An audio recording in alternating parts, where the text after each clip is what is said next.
Halo para sahabat kanal hukum dan lawyer Elias Daburno. Selamat sore, semoga teman-teman semua dalam keadaan sehat dan senantiasa diberkati Tuhan yang Maha Kuasa. Saya ingin mengajak teman-teman untuk menyimak topik yang saya beri judul Think Like a Lawyer, berpikir ala lawyer. Saya tidak tahu apakah teman-teman pernah mendengar frasa itu, ya, think like a lawyer. Saat mengikuti pendidikan khusus profesi advokat, salah seorang pengajar menyatakan seorang advokat harus berpikir ala lawyer, think like a lawyer. Itulah yang membedakan lawyer dan non-lawyer. Nah, saat itu saya manggut-manggut padahal saya tidak paham apa yang dimaksud oleh pengajar tersebut. Lama setelah itu baru saya mencari, ya, frasa think like a lawyer, dan ternyata ada judul buku Think Like a Lawyer. Apa yang dimaksud? Apa maksudnya think like a lawyer? Ya, kita simak ya. Nah, sambil menjelaskan ini, tidak lupa saya meminta saudara-saudara untuk bersama-sama pray for NTT. Kita berdoa, beraksi, bersolider untuk membantu meringankan penderitaan yang dialami oleh sebagian besar saudari-saudara kita yang tertimpa bencana, ya, banjir dan badai seroja beberapa hari ini di Nusa Tenggara Timur. Nah, teman-teman, think like a lawyer itu menggambarkan suatu cara berpikir, ya, yang diterapkan para advokat. Nah, cara berpikir ini ditandai dengan dua hal, ya, yakni tujuan yang ingin dicapai dan metode yang dipakai. Nah, tujuan dari penalaran hukum ini secara umum dimaksudkan untuk mengidentifikasi, mengenali hak-hak dan kewajiban-kewajiban dari para pihak dalam situasi atau kondisi tertentu.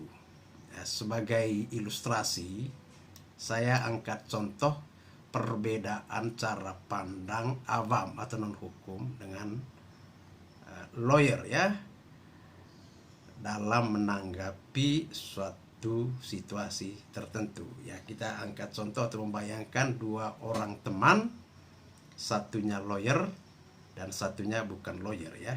Keduanya sedang mendiskusikan reporter koran misalnya yang menjanjikan narasumber tidak disebutkan atau dicantumkan namanya, tapi kemudian dia menyebut nama sang narasumber.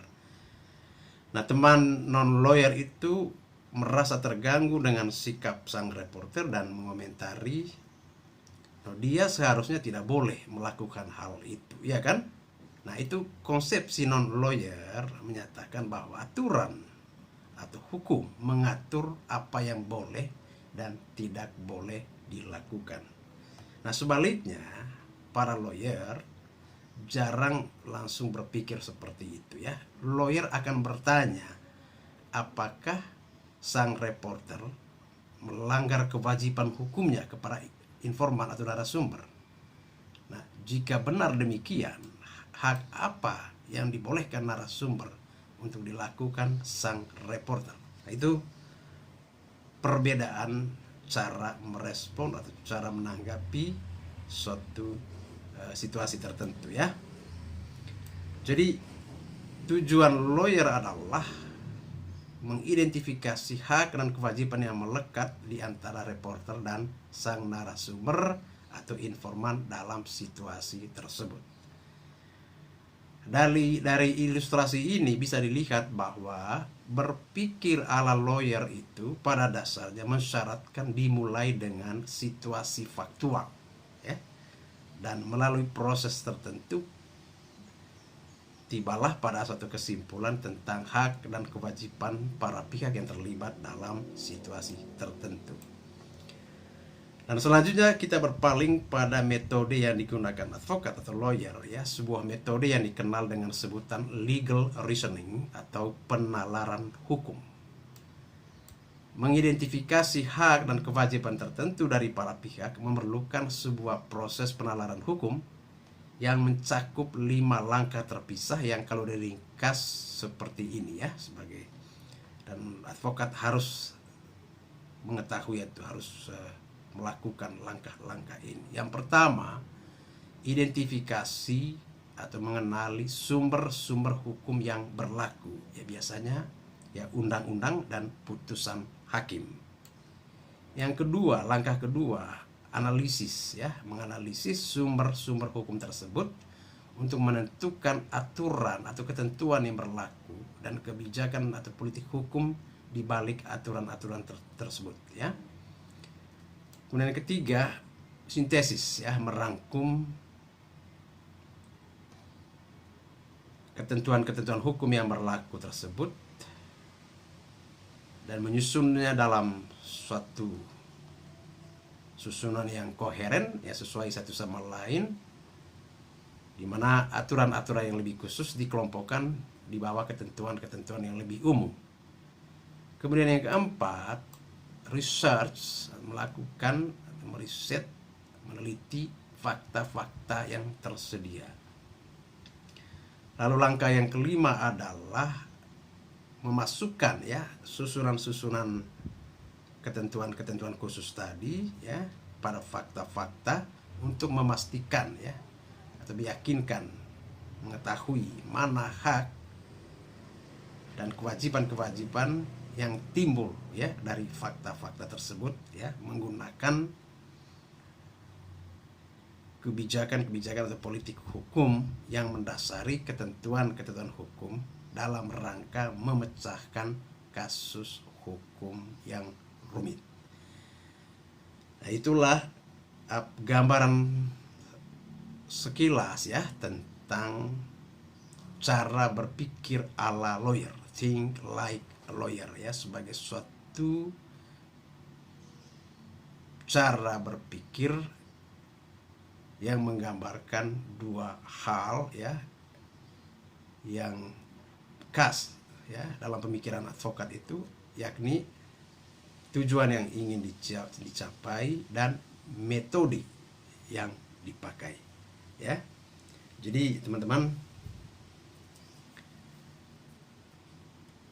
berpikir ala advokat, ala lawyer, ya, think like lawyer itu merupakan, ya, suatu proses penalaran, ya. Ada langkah-langkah, ada step-step yang harus dilalui untuk sampai pada problem solving atau pemecahan masalah. Mudah-mudahan gambaran singkat ini dipahami dan mendorong teman-teman untuk melakukan, ya, terutama para rekan advokat, untuk melakukan penelusuran, ya, atau eksplorasi lebih lanjut tentang frasa berpikir ala lawyer, think like a lawyer, ya.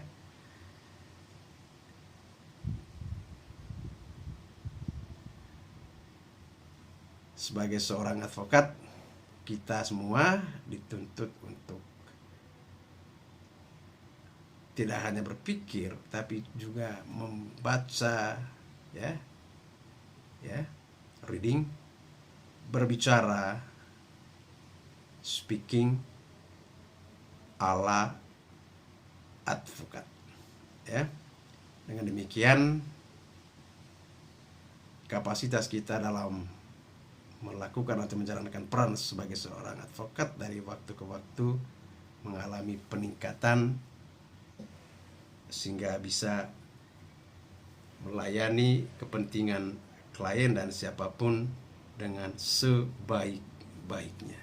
Saya kira itulah tujuan dari peningkatan kapasitas yang harus dilakukan terus-menerus oleh para advokat. Terima kasih atas perhatian teman-teman. Salam Elias Daburno.